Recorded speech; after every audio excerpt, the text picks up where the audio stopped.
especialistas e status. A gente está falando aqui em outras linhagens, e eu acho que o ponto mais interessante ao pensar nisso é que os cenários, em geral, constroem essas populações com interesses especiais, por diferentes motivos, né? Então, assim, talvez os anões do seu cenário tenham sido criados pelo deus da forja, né, e da invenção. E por isso eles são naturalmente interessados em forja. Talvez os elfos tenham uma afinidade mágica natural para o herbalismo, porque eles foram criados com uma conexão específica com as energias da natureza. Os elfos lá são criados na plantação. Sei lá. Talvez seja de qualquer maneira, né? É comum que nos cenários de fantasia as linhagens possuam temas que são de interesse especial de toda uma população, seja por um impulso nato sobrenatural, seja por uma consolidação de costumes da sociedade como um todo, né? Os anões se interessam pela forja desde criança porque eles convivem com isso o tempo inteiro, né? Desde criança são ensinados sobre as maravilhas do bom trabalho de forja, etc. De qualquer maneira, em geral, isso vai dar um peso diferente a quem pratica e se especializa nessas profissões. Então, pensando aqui no lore tradicional dos anões do D&D, lá do cenário base. Os anões são especialmente interessados em forja, em construções de pedra e na guerra. E aí, o que significa isso? Significa que faz sentido que essas áreas tenham mais peso em termos de status social. Então, um grande forjador, um grande engenheiro, um general anão, provavelmente vai ter muito mais reputação do que os alfaiates anões. Vai ter mais reputação do que os curtumeiros anões. Vai ter mais reputação do que o poeta anão, certo? Se os elfos do seu cenário possuem uma conexão sobrenatural com a natureza, é possível que a maior posição de respeito naquela sociedade não seja dos pesquisadores mágicos, não seja dos carpinteiros, seja do chefe dos rangers que protegem a floresta sagrada. Então, no aspecto macro, esse incremento de reputação tende a escalar. Ou seja, não é improvável que numa cidade anã, um famoso clã de forjadores transforme a reputação que eles possuem, porque eles vivem em uma sociedade que privilegia, que valoriza, que dá status à forja, que eles transformem esse status em poder econômico e político. Se os mais respeitados naquela cidade são os forjadores e os guerreiros, talvez o controle político da cidade seja alvo permanente de disputas entre os clãs daquelas duas áreas. Isso começa a escalar de outras maneiras para ter outros impactos. Talvez o clã guerreiro haja de uma maneira que a cidade esteja sempre em guerra. Por quê? Porque eles precisam dessa guerra para manter a relevância e a reputação em alta. Eles precisam lembrar as pessoas por que eles são relevantes, porque eles são os guerreiros, porque eles protegem, porque eles são fodões. Né? O que acontece com esses dois grupos que estão dividindo o poder político na cidade se de repente o clã dos mineradores, a guilda dos mineradores, decide fazer uma greve? Pronto, os forjadores, com todo o status e reputação deles, de repente ficam sem matéria-prima. E aí os forjadores fodões que todo mundo respeitava e que eram famosos não conseguem fazer as coisas. Eles não conseguem fazer armas. O clã dos guerreiros fica sem armas para ir para batalha. Daqui a pouco, os clãs, a guilda dos mineradores, escalou em poder econômico e político, simplesmente lembrando as pessoas da cidade a relevância do fruto do trabalho dos caras. Sabe quando tem greve de gari? E aí todo mundo percebe rapidamente que está tendo uma greve de gari? Porque a cidade vira um caos? E por que normalmente greve de gari dura pouco? Né? Porque os caras olham e falam, bom, galera, não dá pra gente viver dessa maneira. Né? Os caras vão dar atenção para eles aqui. Então, esse tipo de dinâmica, né, esse tipo de dinâmicas, e aí a gente está falando de outras linhagens, porque o lore humano, em geral, é aquele lore neutro, né? O humano é o default, o humano é a base, o humano é o médio, né? Todas as sociedades humanas são meio que qualquer coisa, né? As linhagens não, elas têm esses interesses em particular, então a gente usa muito isso para eles. E esse tipo de coisa não é importante só na construção de personagens, né? Apesar de ser também importante na construção de personagens.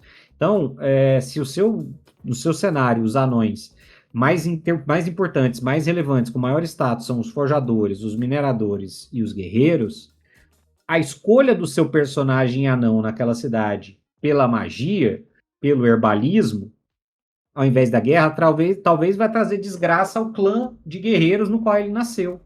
E por isso ele foi banido, por isso ele vive a aventura, porque o pai falou: se você não vai ser um guerreiro, você não é mais meu filho, sai daqui. Esse é um exemplo de profissão e do status e reputação que as profissões têm numa sociedade impactando diretamente um personagem.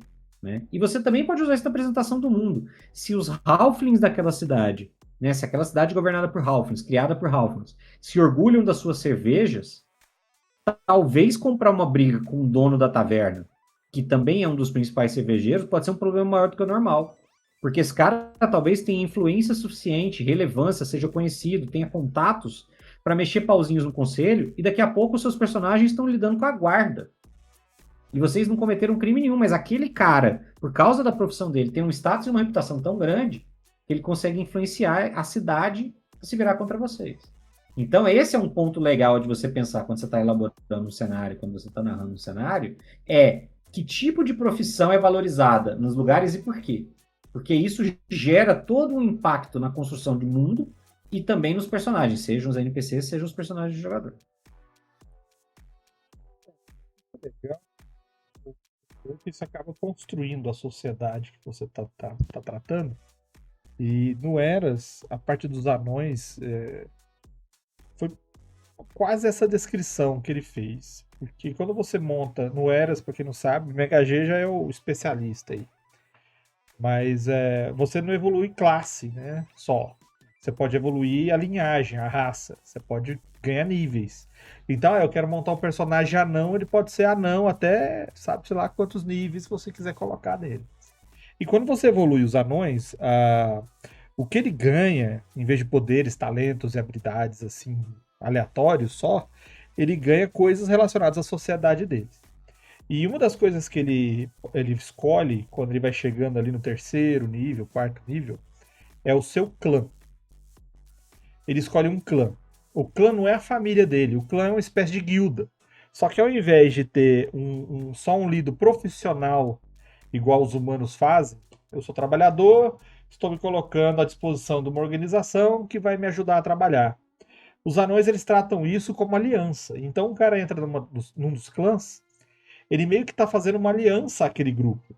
Então você tem o clã dos construtores, o clã dos artesãos, o clã da guarda, o clã dos sacerdotes, você tem o clã dos místicos e outros clãs que todos eles funcionam ali para a cidade. Então quando você chegou ali, você já começa a ter um direcionamento para suas atividades.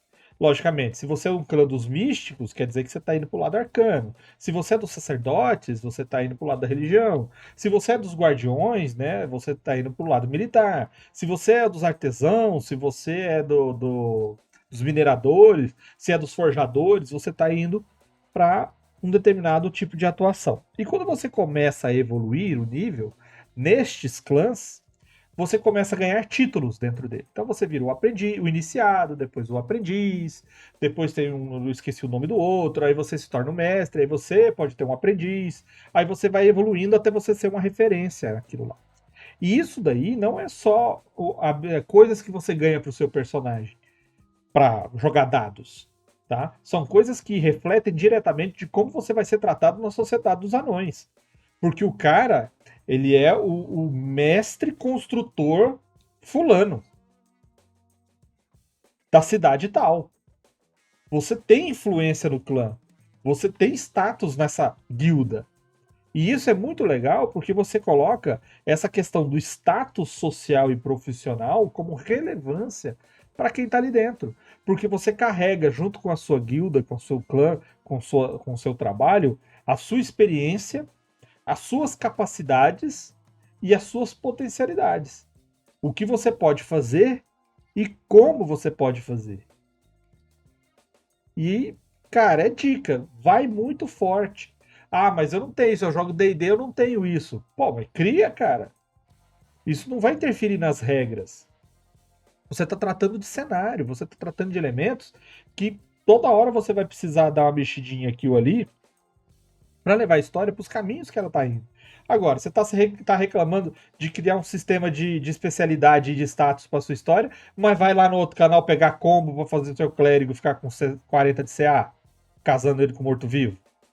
Então, assim, as desculpinhas, né, cara? Começa a estudar essa questão que você vai fazer um cenário muito bom. É isso. O Sons Ascarim falou ali para falar dos Halflings de Eberron.